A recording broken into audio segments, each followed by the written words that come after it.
Hello and welcome in everybody, hope all is well today. For this video, I'm going to be showing you my film camera collection.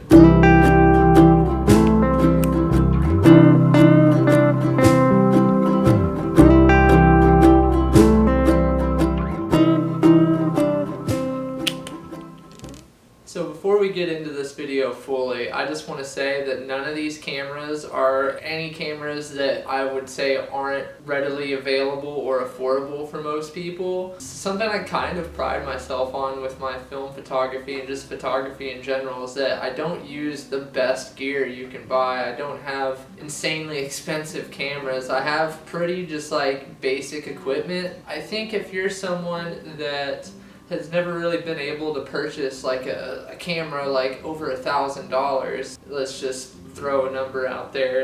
I think you might appreciate this video because all the film cameras I have a pretty decent story of how I acquired them, and they're also all fairly cheap cameras. At this point, I've been shooting film for about 6 years. For the first year of my film photography, it was really just on disposable cameras and on any borrowed film cameras I could get a hold of, so I didn't necessarily have anything of my own. But that leads us to my first camera of the collection. It's this Canon AT1. I bought this camera for 80 bucks in 2017 at the local camera store here in St. Louis, and whenever I had first bought this camera, it had some pretty gnarly light leak issues. There was definitely some photos that came out that had some bad light leak in them that would bum me out pretty bad. Especially for first starting film photography, I just so badly wanted it to just work out. Thankfully, it wasn't such a bad light leak issue that every photo that I shot would be ruined. I definitely managed to get some good photos out of this camera with those first few rolls. But then in 2020, I decided I wanted to try and fix that light leak issue in this camera. So what I did is I went out and bought some like sticky foam strip things, cut them up to little bitty strips and put them along the door of the film camera. It seemed to work. After I fixed it, it didn't have any light leak issues. But then that was a short-lived fantasy because the ISO dial ended up falling off just a few months later, and I have no clue where it fell off at. It just kind of disappeared. I can't necessarily shoot with this camera until I get a new ISO dial, so yeah, if you got an ISO dial for a Canon AT1 or probably an AE1 would work too, hit your boy up. Let's move on to the next one. The next film camera that I had added to my collection after that was this Olympus Stylus 120 point and shoot, which I don't know why it says 120, it's kind of misleading. Could you imagine a 120, like a medium format point and shoot? Is that a thing? But anyways, the next camera in my collection is an Olympus Stylus point and shoot. This is honestly a pretty good little point and shoot. Like, this thing takes some pretty decently sharp pictures, especially like for shooting portraits. I've noticed that it's quite a sharp little camera, and the flash on this thing is pretty good too, actually. This isn't a bad little camera to have. I've been seeing these like sold for quite a bit, actually. What's funny is that I got this camera for like $3 at a thrift store. So one of my most memorable times of shooting this camera was at a Korn and Alice in Chains show. I just shot a bunch of photos with this camera of a bunch of people flipping me off, and it was a fantastic time and such a good night. It's a nice little camera to bring around. It's very nice, small, compact. You can literally fit this thing in your pocket. Takes decent photographs, so Olympus Stylus, good camera.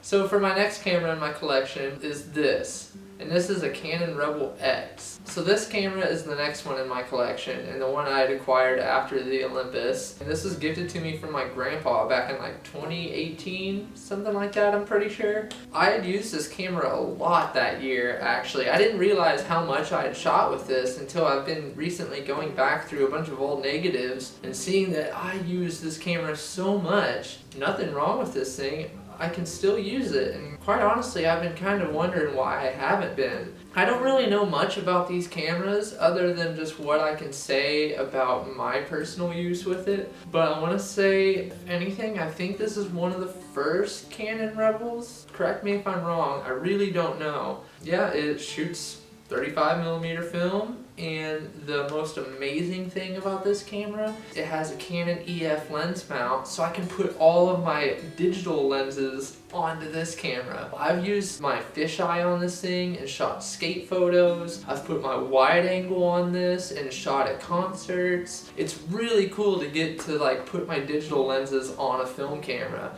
And my favorite one to use with this is my Canon 50mm. And the 50mm combined with this camera produces some beautiful images. There's a whole like certain vibe to the photos that I had shot with this camera. It's just, I feel like everything I shot on this, I look back on and I'm like, I love this photograph. So I might try starting to shoot with this again. Maybe even try and make a video where I shoot like with my different digital lenses on this camera. We'll see. We'll save that for another day. Canon Rebel X, gifted from good old Papa John. Great camera. Okay, so then after that one, in 2019 is this camera. And this one is a Minolta Maxim 400 SI. I bought this one back then because I was really intrigued by the wide angle lens on this one. And I don't know, I guess I just, you know, wanted to just try a new film camera. And I want to say I bought this for 40 bucks at the camera store, which is a pretty good deal for this. Like, it's not that bad of a camera. I don't think it's really one that I'm very eager to shoot with nowadays. I think mainly just because looking back on a lot of the photos that I shot with this camera, it doesn't take really like the sharpest photos, which I mean, it's definitely like takes some good photos, and having that wide angle lens is really nice with that camera. But the thing is just I was looking for something a bit more sharper, especially for shooting portraits. Also, it didn't really have like a good, what would you call it? It seemed like the f-stop wouldn't go very low on that camera. You know, that definitely hindered like my portrait shooting. Don't get me wrong, like there's like a few photos, like this one of Sim for example. This photo turned out so sharp, so beautiful. I shot this photo on this camera. Don't get me wrong, this camera has taken some amazing photos for me. Something I really like a lot about this camera too is having a flash on it. I forget nowadays how much I've like missed kind of shooting with the flash on film. It's nice having the flash on this camera because I've shot some pretty cool photos using the flash on this one. So if anything, that's one thing I do want to use this camera for again. It's not a bad camera and I've got some great memories on this thing. Next, I actually have this one right here. Figured I might as well show this one too. Got this Polaroid Sun 600. Wish I could use this camera more. It's just sometimes I kind of have a hard time with paying $20 for like, what is it, 8 shots? Something like that. If I was a little wealthier, I'd be using this thing a lot actually. This one's just a fun camera to have. This one again is another thrift store find. It actually has the price on it still. And I paid $252 for this thing. Honestly, thrift store find cameras are a-okay. I've shot some beautiful photos on this thing. I love this camera. We took it to Tennessee with us last year. That video's up on my YouTube. Guess I might as well plug that one while we're here. A great little camera, and honestly, if you can get your hands on one of these things, get one. Because I feel like they're not too hard to find at Goodwill. I actually have 2 of these because we found 2 at 2 separate Goodwills. So yeah, Polaroid Sun 600. Pretty neat little camera. Well, not little, it's kind of big. Alright, so next is, lo and behold, another thrift store find. That one is going to be this Yashica fully automatic point and shoot. This thing is honestly sick as hell. It does not take the best photos. It's kind of the same as this Minolta here, where the photos just aren't that sharp. But look how good this camera looks. Like, try and tell me, like, come on, look at that. Tell me I don't look like a complete badass and like I know what I'm doing with this thing around my neck. This camera just looks good, and that was one of the well, I would have bought it anyways, even if it didn't look good, but the main reason why I bought this camera is because this is honestly just a really good looking camera, and I feel really good shooting this. Like, it's a good one to, you know, take around shooting in the city.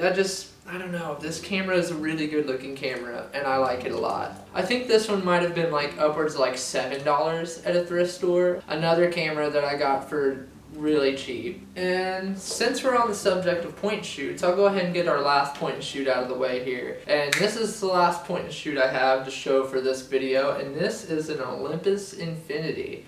And this is the most recent thrift store find camera that I have, actually, which I've had this for a few months now. I plan on making a video with this camera sometime in the future. I found this one at another thrift store for like $5 a few months ago, and I looked at the prices on this one online, and these things go for like 70, 80 bucks at times. Like, whoa. So I definitely snagged this one while I could. I don't like how this one looks as much as the Yashica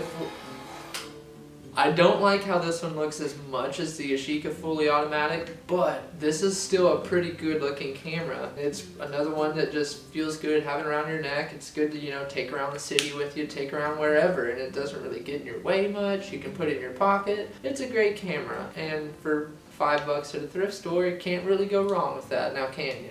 Okay, so we're going to move on to our 120 cameras. So I'm going to start off with the 120 camera that I first started shooting 120 with whenever I moved from 35 to 120. Coincidentally, this is the one that everybody recommends that you switch to. I guess just because it's like a kind of an easier 120 medium format film camera to kind of get used to and figure out. It's somewhat similar to 35, I guess, just kind of the settings and how you work it. But anyways, that camera is a Mamiya 645. I guess I have like one of the older models. It looks way different than what I see like other people have online. Everybody else's looks like way newer and prettier. This is a heavy ass, bulky ass, big ass, gargantuan ass camera. This thing is heavy and this thing is huge, and I love it. And I swear to you, I tell everybody this, when you shoot a photo on this thing, this fucker's got some kick to it. You go, this thing actually almost has some kick to it when you shoot a photo. The shutter on this thing is the most beautiful shutter I've ever heard. So what I like the most about this camera is this is the only camera I have that I have a shutter release cable for. So therefore it's the only camera that I really feel comfortable shooting like long exposures with and stuff just like on a tripod. At this point I've shot a lot of long exposures on this camera, and it's been one of the funnest things to do on a film camera for me. Quite honestly, shot some of my favorite photos with this camera, especially the ones that I shot during my week of sunrises video. I used this camera throughout that entire week, and oh my god, some of the photos from that, I am still just can't even believe I shot some of those, to be honest. This is a great camera, and the story behind how I got this actually is quite funny. Sim's stepdad used to be a pretty avid photographer back in his days. I was in their basement one day and I noticed a box of cameras. This box of cameras was just like collecting dust down there, you know. There was just Polaroid land cameras, all sorts of like really old stuff. Sitting in the very bottom was this Mamiya 645. I just couldn't let this thing sit in that box anymore, so I got it out and started shooting with it. This photo is from my very first roll shooting with this thing, and to this day is one of my most favorite photos I've shot, just because this exact scene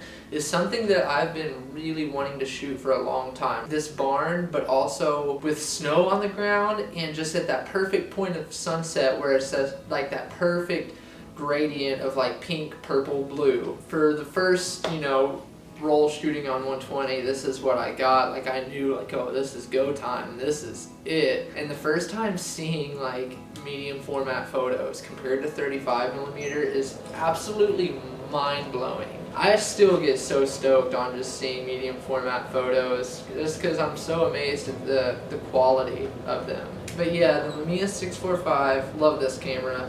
I will continue shooting this one for quite a while. So then that brings us to my other 120 camera. Every time I shoot with this thing, I get reminded why this is one of my most favorite cameras I've ever shot with in my entire life. And this is the Yashica A. This is another camera that I feel like a complete badass for carrying around. Again, just look at how cool this looks being around your neck. Like, are you kidding me? This camera is just a beautiful specimen, if I must say so myself. First and foremost about this camera, it shoots square photos, so 6x6 medium format photos. I honestly really love the 6x6. It works perfect for Instagram. And I love that you have like the waist level viewfinder. This is the only camera I've shot in my entire life with anything like this. I love the twin lenses. This thing is just a beautiful camera. And what's even better about this camera is the price I got it for. This right here is the most I've ever paid for a film camera, and I only got this for $100. And this is like my favorite camera. Bought at the local camera store here in St. Louis. I saw it there one day when I was just gonna go pick up some film. I couldn't help myself but buy this camera, and I'm so glad I did. And if you can ever get your hands on any of like the Yashica TLR models, do it. Because this is an incredibly fun camera to shoot with, and I highly recommend shooting on a TLR because look at it, like, dude, so sick. So that brings us to our final camera, and last but definitely not least is hands down my favorite camera that I have, the old Beauty and the Beast right here. So this is my Yashica FXD. And this is what I have shot the majority of my film photos with. I've been shooting with this camera since 2019, consistently all the way through. Quite literally brought this camera through hell and back with me. This thing still goes strong. Like I said, I've shot some of my all-time favorite photos with this camera. Love this thing to death. I don't ever want to stop shooting with this camera. I know this camera like the back of my hand. I don't really know what else to say other than just that. I love this thing. This is what I shot when we were in Chicago. This is what I shot on my Week of Sunrises video. It's what I shot on my No Interstates video. Literally the majority of the photos of mine that you've seen that are on 35mm, this camera right here. This is old baby. This is an old baby right here. This thing, you know, is a hell of a camera, bud.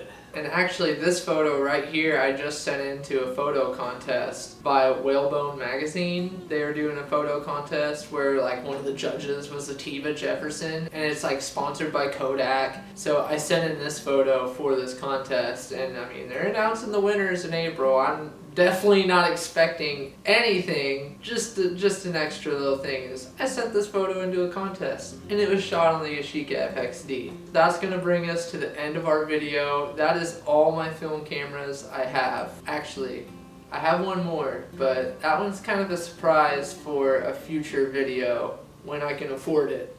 Keep that in mind. Stay tuned. I hope you guys enjoyed this video. I've been wanting to make this one really bad recently. Just go through all my cameras with you, tell you some good stories about them, get to show off a bunch of my old photos that go along with the cameras. So this is a really fun one to do. I hope you guys enjoyed this video just as much as I did making it. I hope you all have a good day. Get out and go shoot some photos yourself. Go have some fun. Thank you for watching.